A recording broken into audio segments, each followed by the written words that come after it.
वक्रतुण्ड महाकाय सूर्यकोटि समप्रभ निर्विघ्नं कुरु मे देव सर्वकार्येषु सर्वदा।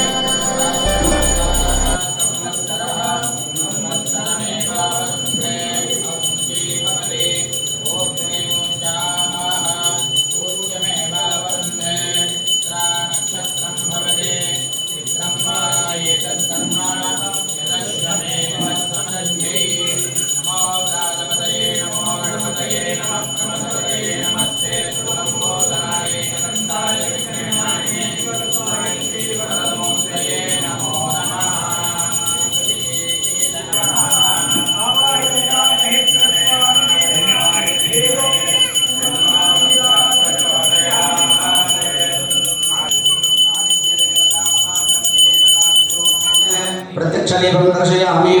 ओम प्रथमं नारदं चैव द्वितीयं गण्डमे चैव तृतीयं कुण्डलाकारं चतुर्थं च चन्द्रिकाः पञ्चममिन्द्र संयुक्तं ओंकारं ज्योतिर्महे दीपप्रज्वाल्य ಘಟಕವನ್ನು ಉದ್ಘಾಟನಾ ಸಮಾರಂಭವನ್ನು ನಾವು ಇವತ್ತು ಮಾಡ್ತಾ ಇದ್ದೀವಿ. ಅದಕ್ಕೆ ನಮ್ಮ ಬೆಂಗಳೂರಿನ ರಾಜ್ಯ ಎಲ್ಲ ಅಧ್ಯಕ್ಷರು, ಉಪಾಧ್ಯಕ್ಷರು ಹಾಗೂ ಪದಾಧಿಕಾರಿಗಳೆಲ್ಲರೂ ಆಗಮಿಸಿದ್ದಾರೆ. ಅವರಿಗೆ ಹೃತ್ಪೂರ್ವಕವಾಗಿ ನಮ್ಮ ದೇವಸ್ಥಾನದ ವತಿಯಿಂದ ಹಾಗೂ ತಮ್ಮೆಲ್ಲರ ವತಿಯಿಂದ ಅವರನ್ನು ಸ್ವಾಗತವನ್ನು ಕೋರ್ತೇನೆ.